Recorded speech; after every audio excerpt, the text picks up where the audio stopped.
Hello, this is Josh Bycer from GameWisdom.com. Welcome to today's Critical Thought, your daily bite-sized discussion on the game industry. First off, thank you. We are at 638 subscribers here on YouTube. Thanks for liking the content here, and I hope you keep enjoying it. For today's discussion, we are talking about pre-ordering and the sort of rise and fall and the current state of it in the market. We'll get to these guys or there in a few minutes. So, pre-ordering is one of those things for most of you watching this today, you most likely take it for granted. You go on Steam, enter in your information, 5 seconds later you have a game ready to be downloaded. But pre-ordering was a huge deal for 80s into the 90s and then for the first half of the thousands.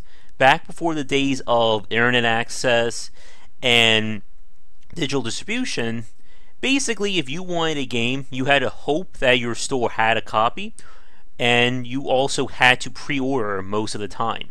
Pre-ordering in its original form was essentially a way for stores and publishers to gauge consumer interest.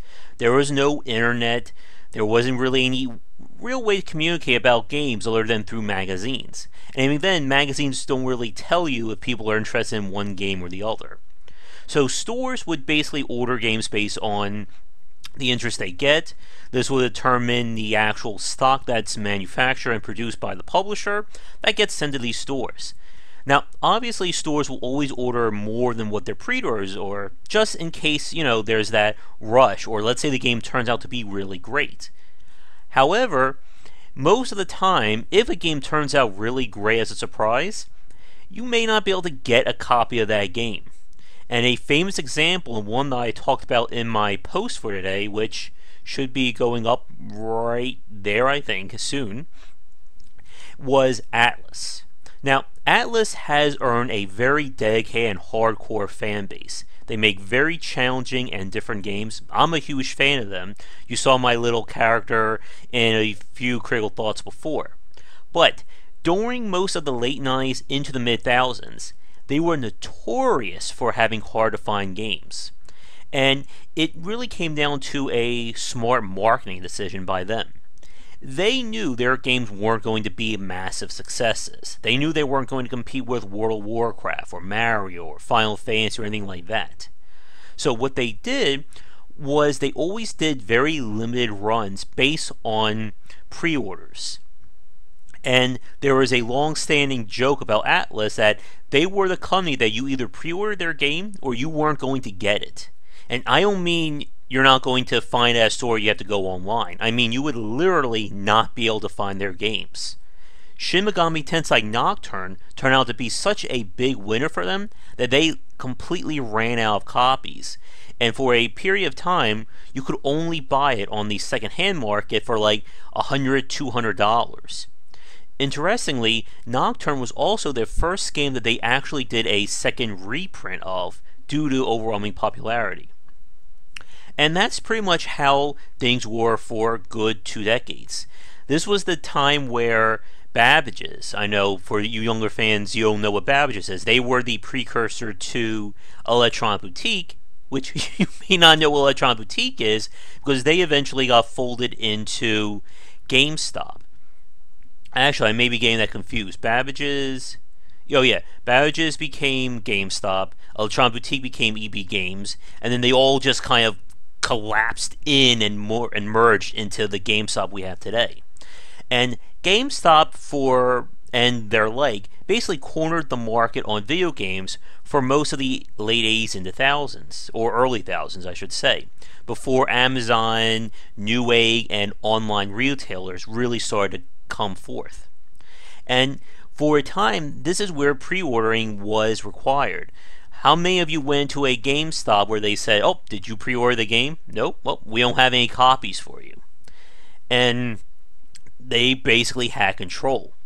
Now, one exception to this was collector's editions, as you can see right up there with the Diablo 3 Reaper of Souls Collector's Edition. A good collector's edition always retains its value and makes it worthy to pre-order because they are limited quantities. And Blizzard is one of those companies that has had such amazing collector's editions. I think I showed one of my books a few a few critical thoughts ago, but they've always managed to impress, and they always come at a higher cost. Now keep that in mind, as we will be coming back to that in a few minutes. Some collector's editions are simply just maybe like a little art stand or a soundtrack, and they may go for like $5 or $6 more. But a good collector's edition has managed to retain their value because we know they're not going to be remaking these or making second and third shipments. To this day, I still kick myself for not getting my hands on the Diablo 2 collector's edition. I've gotten every one of their collector's editions for Diablo after that, but not number 2. So, what happened to pre-orders? Well, I think we all know the answer to that. That magic one word, Steam. For those of you watching this from Game Wisdom, this is the time to take a sip of your drink. People will know what that means, hopefully. But I can go on about Steam for a good hour easily, just by myself. It really did revolutionize everything there is about buying, selling, and even making video games today. And for today's topic, it has to go with selling and supply. As I said, before the likes of digital distribution, video games were a finite quantity. They only literally printed so many copies. If you didn't get your hands on it, you either had to hope that they did a second printing, find it traded in or used, or buy it from a second-hand market for ridiculous prices. What digital distribution has done is basically allow people to buy an infinite number of game copies. You no longer need a production house or a production plan to print up these copies. You don't even need a physical store.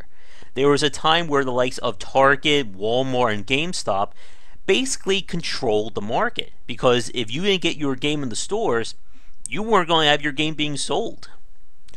And that all changed. And it changed so many ways in terms of everything that has to do with the game industry.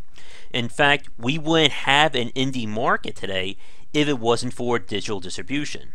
But that is a whole nother topic. But what did happen is this just killed pre-orders. Why should I pre-order a game when I can buy it on Steam day one? Not only that, but there is no limited copies on Steam.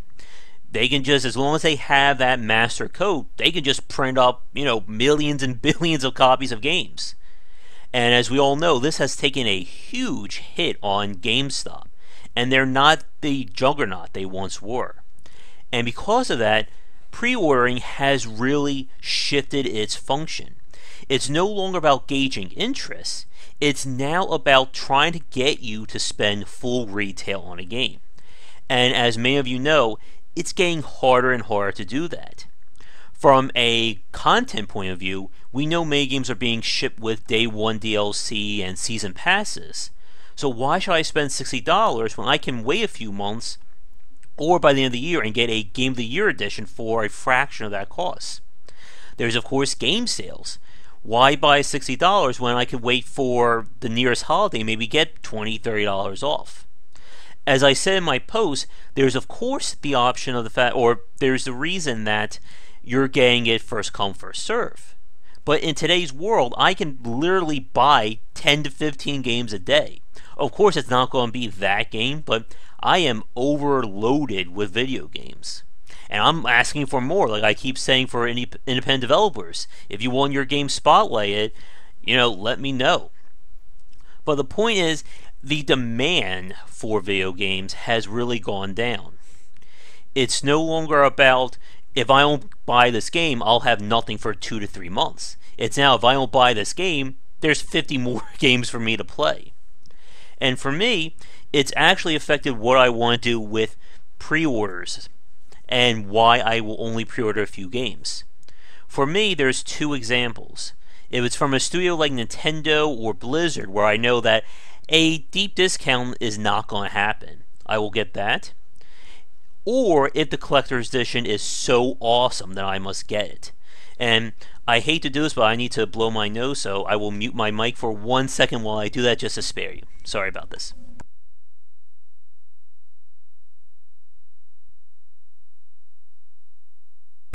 There we go.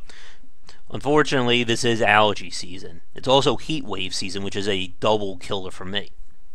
But an example of a really amazing collector's edition, and one that I just had to show off, is for Ni no Kuni. This was the Studio Ghibli. I'm horrible at pronouncing that name.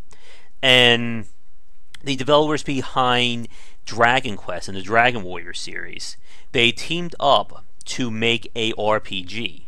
And their collector edition was super expensive. I think it was like $100, $120. It's been a while, but it had some really good perks. While this cute little guy is alright, this is the real thing. This is a hardbound edition of the in-game spell book.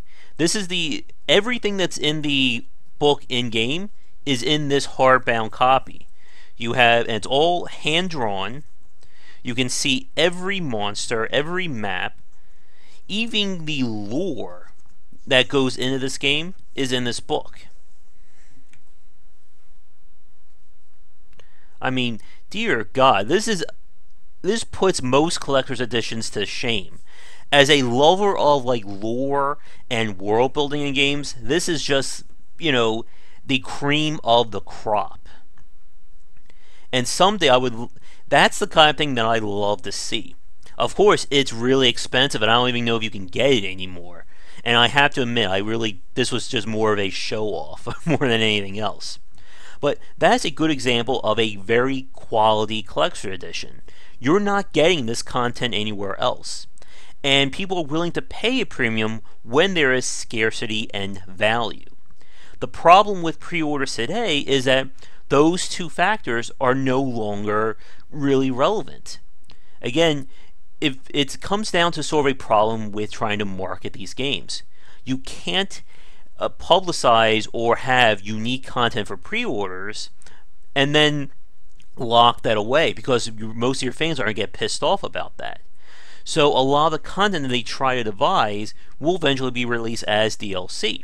But if it gets released as DLC, guess what? It can go on sale. Very few developers will release exclusive content that you will not see anywhere else, because again, you risk angering your fans. And that is the point of the post for today. Is pre-ordering still relevant? And for the most part, I don't think so. Now, there are a few exceptions. Besides Collector's Edition, Atlas has really come around to this, and they sort of figured out a way to reinvent their pre-orders. This point on, or for a lot of their games, Atlas doesn't sell Collector's Editions.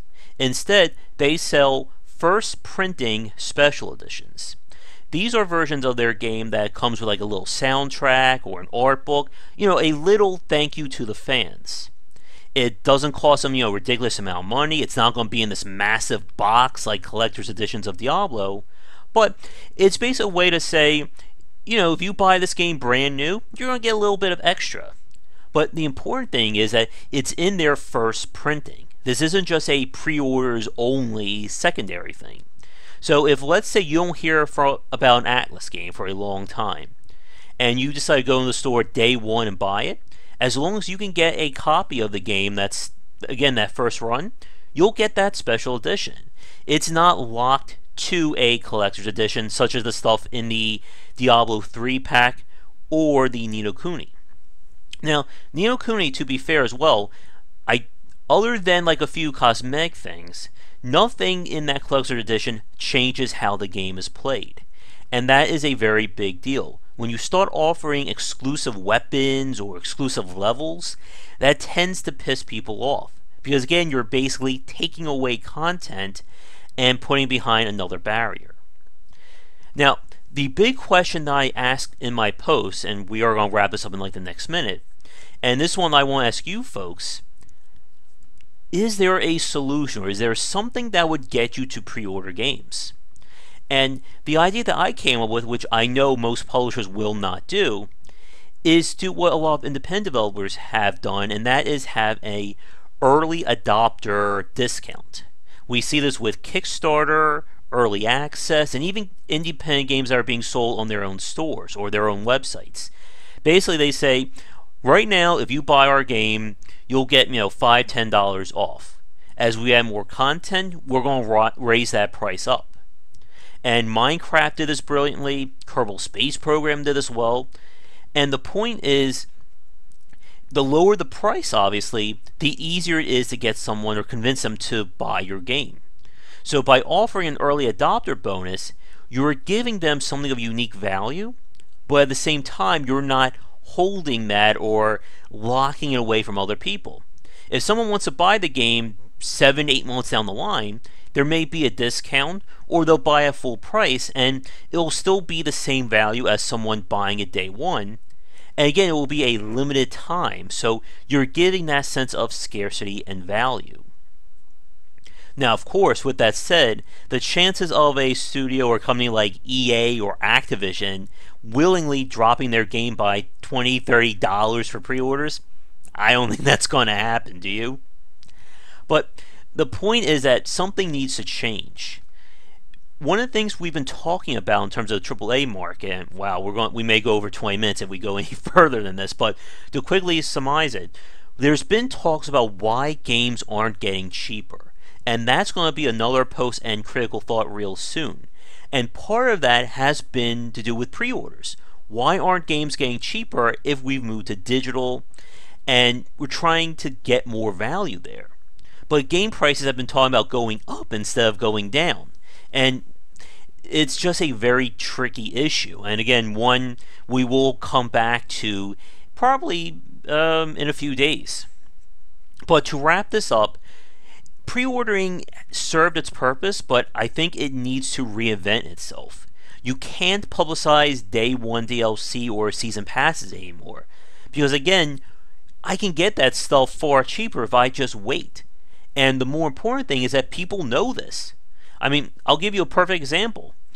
Doom, which obviously won a lot of awards, and people love it. I mean, I think it may be one of my top 10 games of 2016, retailed at $60. I waited about 2-3 months. I found it for $35, and then a month or so later, it was on sale for $30. And again, this wasn't after a year. This was 4 or 5 months after its release. So again, if I'm not dying or salivating or chomping at the bit for your game, why should I give you $60? And the answers for that are getting less and less as time goes on.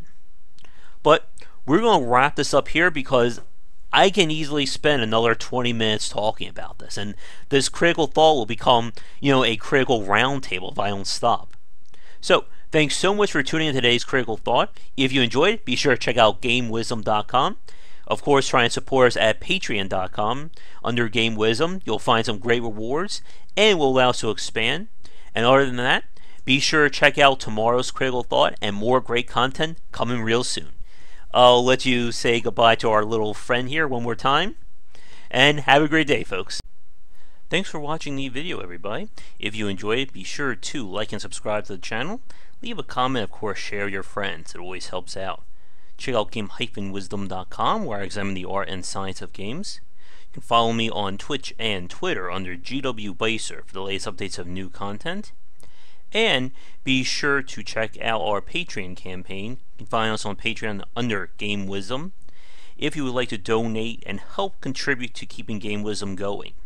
Your donations can not only give us the monthly funding we need to keep supporting ourselves, but if we can hit some goals, it will mean more great content for you, and there are some nifty little rewards there as well.